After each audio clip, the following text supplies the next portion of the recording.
Haligi endi men buni aytaman, lekin ko'p narsalaringizga hayotingizda o'zgarish bo'ladi aytib qo'yay. Bir narsalarni iste'mol qila olmay qolasiz. Mana qarang, endi to'g'risini aytaman-da, nima qilamiz zararli, biznesmenlar uchun yomon, sizlar uchun yaxshi. Agar siz mabodo shu biznes bilan shug'ullanib yurgan bo'lsangiz, biznesingiz beliga tepish bo'ladi-da bu. Tushuntira oldimmi? Lekin men to'g'risini aytishga majburman. Qarang. Mana hozir aytayotgan gapim men sizlarga topib ko'rsatib berishim kerak. Ilmiy tekshirishim, to'g'rimi? Gapim shu paytgacha men bironta bir quruq gap gapirmadim. Har bir gapim tagida asosi bor. Sizlar bilishinglar kerak. O'zimdan barmoqdan sug'urib olib yoki deb gapiradigan odat yaxshi odat emas. Исследование упоминаю в контексте американской онкологии, в частности, исследования университета Лома Линда, опубликованные около 2020 года, указывает на связь, возможную связь между употреблением коровьего молока и риском рака молочной железы. Электричество относится к высокому уровню потребления, а не факту употребления молока в целом. Yani высокое употребление молока. Siz har kuni sut ichsangiz, высокое употребление молока. Har kuni bir marta ichib, 2 oyda bir ichsangiz hisob emas. Har kuni mol sutini ichsangiz, высокое употребление 40% rak bo'lish, ya'ni haligi o'sha ayollarda ko'krak bezi raki bo'lish imkoni 40%ligini bular mana shu institut Loma Linda universitetidagi tekshiruvlar isbotlab beryapti. Sutdan har kuni sut ichsangiz, sut hammasi. Masalan, meni qizim butilkada har kuni 3-4 mahal kakao ichadi. Yo sutdan ichadi, yo kakao sutga aralashtirib beraman. Mayli. Yo'q, endi bu Amerikada bo'lishi mumkin. Amerikaning moli bo'lishi mumkin. Amerikaning moli bilan O'zbekistonning moli nima farqi bor? Sizlar bopladingizda, конечно farqi yo'q. Bu yerda suti tarkibida qaranglar. O'zi mana bu yana shu Loma Linda universitetining tekshirishi. Hozir menda buni angliskiy varianti yo'q-da, chunki hozir izlashga vaqt ko'p ketib qoladi. Keyin mana bu yerda period qilib berishim kerak har birini. Mana qarang. O'shaning uchun men sizlarga oddiysini aytdim, buni mana Techno Insider degan kompaniya опубликовать qilgan. Endi qarang. Риск повышения потребления, повышенного потребления. У женщин, потребляющих около 1-4 чашка коровьего молока в день, kuniga 3-4 chashka ichsangiz deyapti. Риск рака молочной железы был выше на 30% deyapti. По сравнению с теми, кто пил мало или не пил молоко deyapti. При потреблении до 1 chashki, yo'q, noto'g'ri aytib qo'yman. Bir chashkani 4dan 1. 4dan 1, bitta chashkani 4dan 1ni ichsa, 4dan 1 har kuni bir piyolani 4dan 1 ichib tursa, 30% shans bor deyapti o'sha kasal bo'lish. Agar deyapti, при потреблении до 1 chashki deyapti. Bir kunda 230 ml, 240, 300 ml ichsang, возрастал на 50%. Mana o'qinglar o'zinglar. Qarang, endi eshitdilar. Ученые предполагают, bekarga menga shunaqa savol berasizlar-da sizlar. Endi men ko'rsatmasam, sizlar qayerdan nima bo'layotganini bilmay, haligi biznesmenlarga quloq solib yeb yuraversinglar, kasal bo'lib yotibsizlar. Keyin vitamin beradi. U vitamin bo'lmag'ir narsaligini hali tushuntirib beraman. Keyin orqasidan yana bir bola beradi-da, mana bu yerda tonnalab shakar yediradi sizlarga. Uni bog'liqligini ko'rsanglar, hayron qolasizlar. Sizlar bor yo'g'i biznesmenlarning qo'lidagi haligi xomashyo ekaninglar. Ishlab ularni boqish uchun ular shunaqa sxema qilib qo'ygan. Men ko'rsatib beraman. Qarang, endi возможные причины ученые предполагают, что связь может быть обусловлена содержанием половых гормонов, в частности эстрогена. Molda sutida molda estrogeni bor. У американский молда ham bor, o'zbekskiy ham, afrikanskiy ham bor. В коровьем молоке, которые могут способствовать росту гормонозависимых опухолей. Ana. Ko'rdingizmi? Спорность данных. Некоторые эксперты отмечают, что точная причина не установлена, а другие исследования показывают отсутствие влияния качества молока на развитие рака. В то же время потребление молока может снизить риск рака кишечника. Demak, онкологи подчеркивают, что рак молочной железы – это многофакторное заболевание. И питание, включаемо, является лишь одним из потенциальных kuchli факторов риска, которые требуют дальнейшего изучения. Lekin bu fakt уже bor. Bular osmondan olib yozishga haqqi yo'q. Mana sifralar bor, 50% bu oshib ketdi. Bu osmondan olib yozmaydi olimlar. Dabdalasini chiqarib tashlashadi bular agar bunaqa tuhmat qilsa. To'g'rimi? Bular taxmin emas bu yerda. Hammasi tekshirishga asoslangan. Mana Loma Linda universitetida o'tkazilgan ilmiy tekshirish. Onkologiya universiteti. Demak, bu onkologiya degan jurnalda chiqqan. O'sha amerikanskiy jurnalda chiqqan. Ular buni olib turib, haligi endi qarang, demak, mana simptomi endi haligi sutdan kelib chiqadi degan ko'p anaqalari bor-da. Mana. Siz sutda aytyapsiz, boshqa narsalar bo'ladi, вообще nima qiladi? Sutdan tayyorlangan mahsulotlarchi? O'shada hammasi. Qaranglar, bu yerda gap polovoy gormonda, estrogen, molda estrogenida. Molda estrogeni siz sut oldingiz. Gormonlar hech qayerga ketmaydi. Qaynatasizmi uni, qovurasizmi, gormonligicha qoladi, strukturasini o'zgartirmaydi. Buni doktorlar yaxshi biladi. Gormon ichingizga kirgandan keyin chiqib ketmaydi hech qayerga. Buni doktorlar yaxshi biladi. Sut mol gormoniga to'lib yotibdi. Hech narsa hech qayerga o'tmaydi. Gormon shu tur. Gormon o'zgarmaydi. U gormonni qaynatsangiz ham, qovursangiz ham, pishirsangiz ham gormonligicha qoladi. Sut mahsulot bo'lmaydi. O'zi odam tabiatdan sut ichish uchun mo'ljallanmagan. Biz misol uchun biron bir narsa yeyishga mo'ljallanmaganmiz, lekin yesak badanimiz o'shanga moslashaveradi. Lekin bizga mo'ljallanmagan narsani yesak, uni oqibatlari katta oqibatlar kelaveradi bizga. Lekin bizning badan moslashaveradi o'sha ovqatga. Qarang, biz badan sut ichishimiz 2 yoshgacha laktobakteriyalarimiz bo'ladi. 2 yoshdan keyin sutdan uzilasiz, ona sutidan. Ovqat yeyishga o'tasiz, uji bo'ldi, bizda laktobakteriya yo'qolib, o'rniga normalniy bakteriyalar paydo bo'ladi. Tushuntiryapman? Haligi, ya'ni o'sha laktozani, to'g'ri gapirayotgan bo'lsam, agar shu yerda ham adashmayotgan bo'lsam, chunki men bunda yangiliklarni oldinlar o'qib qiziqib chiqqanman-da, endi odamlarga tavsiya qilaman. Bu men haligi tekshirmaganman, buni universitetlar, akademiyalar tekshirgan gaplar. O'sha boyagi iste'mol qilinayotgan sut katta odamda. Bu tabiiy hol emas bizda. Bizga ovqat emas u. Tushuntiryapman? U yosh bolalarda ovqati. Qadib sut iste'mol qilaverib, biz ulg'aya olmayapmiz. Chunki laktobakteriya, ya'ni o'sha oshqozoningizga sut kirgandan keyin uni hazm qiladigan bakteriyalar, ular yashab, bizda o'sha yosh bola holatini hosil qilib tashaveradi-da.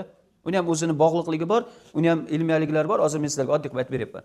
Tushuntiryapman? Demak, endi sunniy sut deganda, qarang, sunniy sut deganda eng yaxshisi sunniy sut deganda, eng yaxshisi men hammangizga tavsiya qilaveraman, zo'r narsa. Bitta ham yomon joyi tekshirib topilmagan, yaxshi. Haligi mazasi g'irt sut, o'zi ham sut, hammasi sut. Hozir mana haligi magazinlarga ham chiqyapti. O'zingiz uyda tayyorlasangiz bo'ladi. Eng bodom suti eng yaxshi narsa. Bodom suti. Haligi oddiy bodom, yong'oq suti, bodom suti bor, bilasizlarmi shuni? Bodomni olasiz, 100 gram bodomni olasiz, suvga solasiz, ivitib qo'yasiz. Kechqurun ivitasiz, ertalab olasiz, yuvib tashlaysiz. Keyin toza yaxshi suv solasiz. Masalan, 100 gramga yarim litr solasizda yoki o'sha yarim litr solasizda mikserda maydalaysiz 10 minut. Mayda qilib tashlagandan keyin boyagiga yana yarim litr suv qo'shasizda, haligi 3-4 marta ana qilib olasiz. Filtrdan o'tkazib olasiz. Ya'ni haligi nima edi? Sitadan. Elektron o'tkazib olasiz. Mayda elektron. Toza zo'r sut qoladi. Hidi ham sutga o'xshaydi. Mazzasida achchiq bodom ishlatsangiz, mazza. Zo'r mazza paydo bo'ladi. Kofe qilasizmi, kasha qilasizmi, mani kasha qilasizmi, nima qilsangiz qilaverasiz. Eng qizig'i bolalarga ham yoqadi. Bolalar kasha yemaydi, bilasizlarmi? Chunki ularning bechoralarda tabiiy holatida bu. Organizm yegisi kelmayapti shuni. Biz esa majburlaymiz. Nega yegisi kelmayapti desangiz, ovqat yeyapti, boyagi sutni yeyotganda bolaga hidi yoqmaydi. Siz o'zingizga ham hidi yoqmagan-ku bir sutni, to'g'rimi? Kashada yoqmagan, yemagim kim. Nega desangiz, gormonni hidini miyangiz analiz qilib yema, bu yerda estrogen, gormon yomon narsa bor degan signalni bergan. Lekin biz o'zimiz majburlab yeb tashlaganmiz-da. O'rganib qolganmiz. Hozir bizga xom go'sht bersa, yeyishga o'rganib ketaveramiz. Hozir bizga ilonni yedirishni majburlab yeb yuraveramiz. Даже tiriklay yeyishga ham o'rganib olishimiz mumkin. Ana. Вот именно. Endi ko'rdingizmi qancha nosog'lomliklar bor, ko'ryapsizmi? Demak, sutni tarkibida qadrdonlar. Mana men sizlarga yana bitta sizlar ko'rdinglar-a? 40%. 2001-yilda eksperiment o'tkazilgan. 2020-yilda uje e'lon qilingan. Ungacha tekshirilgan. 10 yilcha tekshirilgan. Endi qarang. Yaxshimisiz, tinchmisiz? Ana ko'ryapsizlar-a? Chunki ayting. Chunki mani otam 2 yoshda qilgan bo'lsalar, o'shandan beri bilamanki, otam 97 yoshlarida o'tdilar-da. Biror kun qishmi, yozmi, kuzmi, постоянно bizda Navoiy, Samarqandda shirchoy deyiladi. Agar bilsanglar, sariyog' quyilib, sut ichiladi nom bilan. Otam faqat ertalab o'shani ichganlar 97 yoshda ertaga o'tishlari kerak o'sha yerda ham shuncha ichganlar. Lekin biromadan qozoni olmaganlar. Yani ular o'sha vaqtda nima bir yeginada qo'yilmagan, balki bilinmagan. Endi ko'rib ayollardan chiqdi. Endi ayollarda ham onam ham shunday shu yoshda ketganlar. Onam ham birgalikda oilaviy choy ichilardi. Endi hozirgi mollar ham garmon bilan-da. Hozirgi mollar o'zi ovqatlar garmonda, balki shundan. Semirish uchun garmon O'sha yemasligimiz kerak deb qilmagan. Aytaymi sababini? Chunki estrogen faqat ayollarga ta'sir qiladi. Bu yerda bekarga jenshinam demagan. Bekarga rak grudi demagan. Boya aytdim-ku, har xili bor. O'g'il bolalar esa bularga estrogen naborot boshqacha ta'sir qiladi. Agar o'g'il bola estrogen ko'p iste'mol qilsa, ayollashish boshlanadi. Bolalarga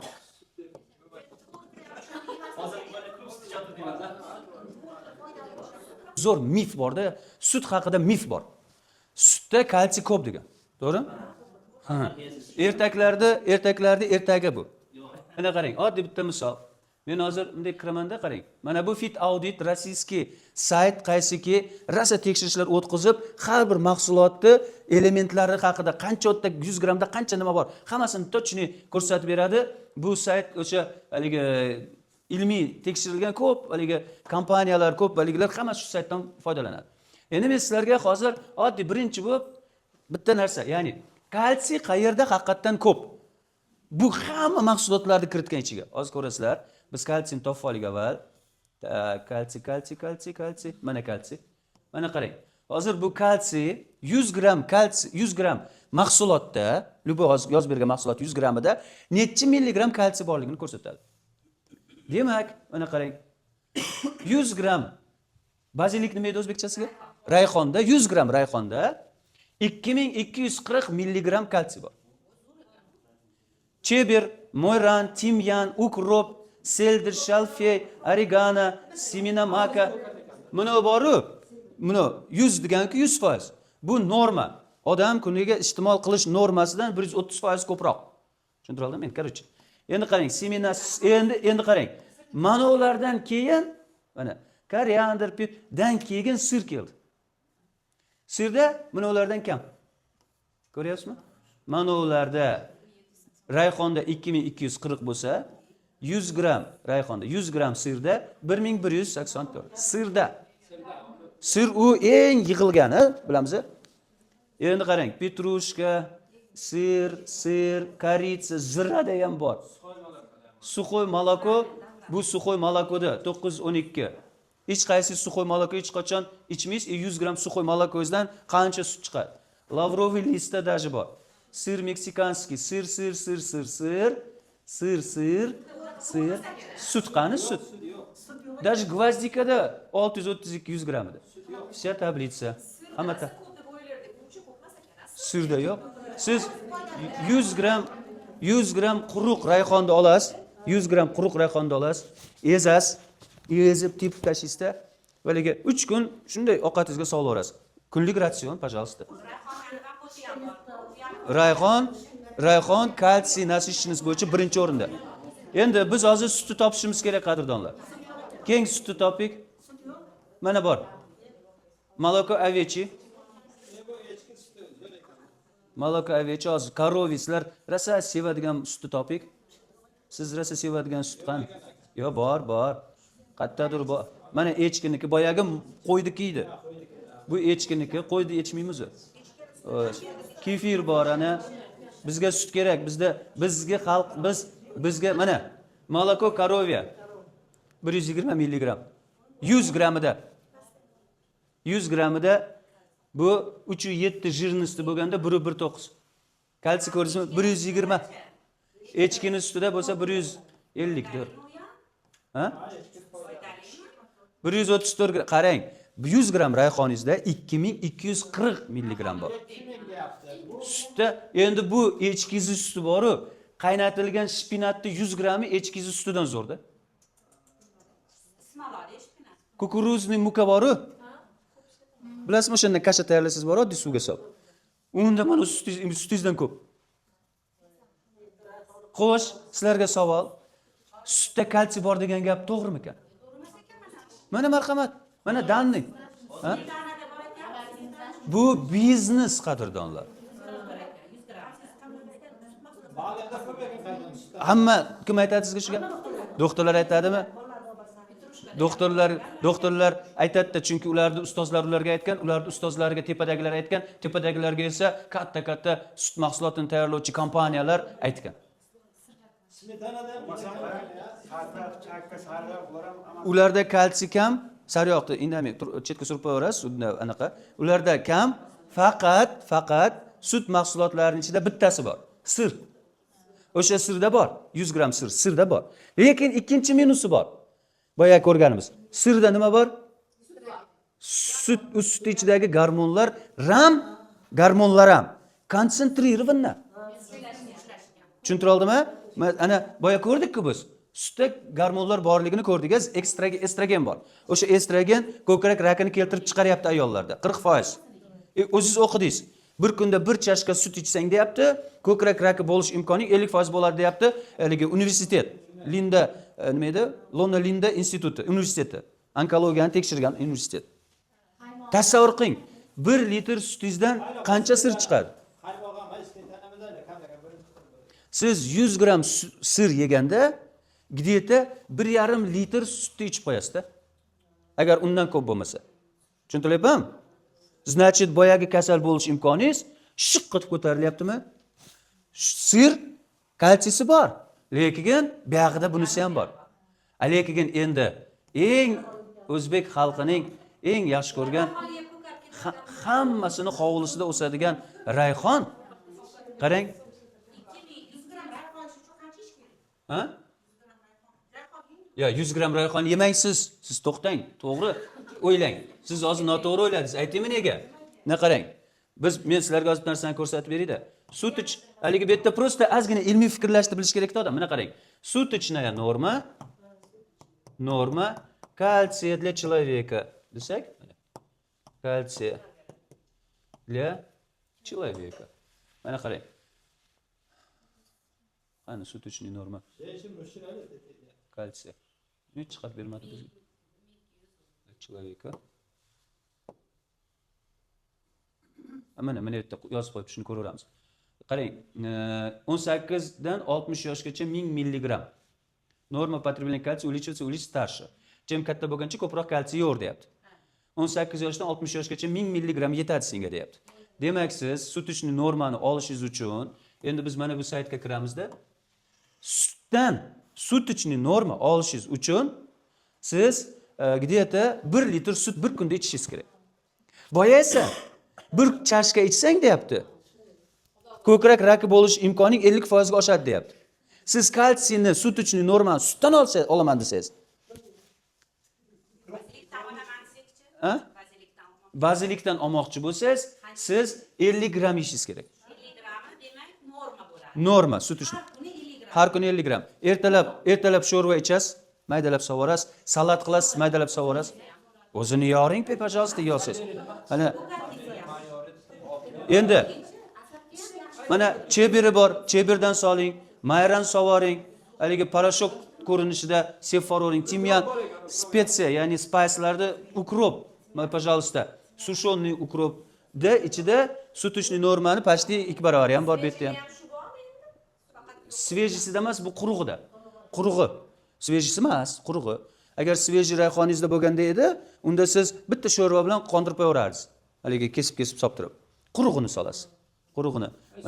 Masalan, mana o'lchashinglarga oson bo'lish uchun men aytaman, haligi bir pachka choy bor-ku, necha gram shu bir pachka 100 gram choy, to'g'rimi? Bir pachkada 100 grammi? Bir pachka choyda 100 gramda, bir pachkada 100 gram. Ashuncha rayhon yeyishingiz kerak-da. Quritilgan, choy ham quritilgan. Ha? Svejisi bo'lsa, bilmayman, siz o'ngda o'z eksperiment o'tkazing. To'xtang. Eksperiment o'tkazing. Bir qurigan xo'l rayhon oling. Xo'l rayhonni o'lchang 1 kilogramini, keyin quriting. Da undan necha gram hosil bo'lishini o'lchang, shunda xo'lini qancha yeyishingiz kerak chiqib keladi. Chunki sut ketgan bilan kalsiy miqdori bir xil qolaveradi-da bab. Demak, 100 gram, ana bir pachka choychalik, ana 100 gramda, u даже ko'proq bu yerda, 100 gramda ko'proq. Kuniga где-то mana buni oladigan bo'lsak, 100 gramda 2 ga bo'lsak 50 gram, yana bu yoqdan olsa 40 gram. Kuniga 40 gram yesangiz, 40 gram. Rayhon yesangiz ana shunday bo'ladi. Tushuntira oldimmi? Ha? Haligilarga sovorasiz, mazza qilib yeyaverasiz. U nima? U bir pachka choy ekan. Haligi 2 mahal sho'rvaga ichaverasiz, ketaveradi. Agar kalsiy desangiz, eng qizig'i mana bazilik degan narsada haligi rayhondan tashqari, kalsiydan tashqari. Mana kalsiydan tashqari. Oqsil, belok, uglevod, haligi jiri, belki, uglevodi, vitaminlarini qarang. Vitamin A, beta karotin, alfa karotin, vitamin E, vitamin K. Mana uni ko'ryapsizmi? Mana bu juda yuqori darajada, juda yuqori. Bu nima uchun ishlatiladi? Mana qarang. Men sizlarga hozir ozgina o'sha temaga ketib qolganim uchun men bekorga savol berdinglar, bilasizlar-ku. Vitamin shunaqa deng, vitamin K. Hozir shuni shunday ko'ramiz, mashq qilib ketamiz. Для чего? Mana qarang. Жирорастворим для обеспечения нормальной свертываемости крови. Ya'ni immunitetingizni kuchaytiradi. Укрепление костной ткани. Osteoporozlar. Rayhon yeyishingiz kerak. Здоровье сердечно-сосудистой системы, yuraklar. Он предотвращает отложение кальция в сосудах. Mo'jizani qarang, Xudoning mo'jizasini. Rayhonda kalsiy ko'p. Yeysiz. Lekin qon tomiringiz ichida kalsiyni ushlab qolinishini, ko'p yegan kalsiyni ushlab qolinishini oldini oladigan dorisi rayhonning ichida bor ekan o'sha. Bu juda mo'jiza-ku. Yaratuvchining mo'jizasi emasmi rayhon? Shuning uchun ham rayhonni bilasizlarmi? Qadimdan rayhonni donishmandlarning belgisi rayhon bo'ladi. Chunki rayhon turadi, tegmaysiz, hidi ham chiqmaydi. Borib bir tepsangiz, gupillab hidi chiqadi. Donishmandlar shunaqa. Ko'rimsiz, bir bola bo'lib o'tiradi. Kelib bitta savol bersangiz, shunaqa gapirib turib hayron bo'lib ketasiz. Yo'q, endi unaqa demang. Endi men hozir bunday bo'lib ketsam, keyin dars o'tmay ketib qolaman hozir, ya. Hazilda. Qarang, он предотвращает отложение кальция, направляя его в кости. Kalsiyni o'zi suyakka yuborib orar ekan. Регулирует работу белков, отвечающих за остановку кровотечения. Qarang. Kalendarda qizil kuni. Rayhondan uraverasizlar. Mo'jiza-ku. Qarang. Sutni ko'rdinglar nima ahvol bo'lib yotibdi. Rayhonni ko'ringlar nima ahvol bo'layotgan. Tushuntira oldimmi? Yaxshi informatsiya oldik. Endi hali bu men hali vitaminlar haqida gapirmadim, hozir mashqlar qilib, keyin aytib beraman. Хорошо, bugun g'alati mashqlarimiz bor. Qomat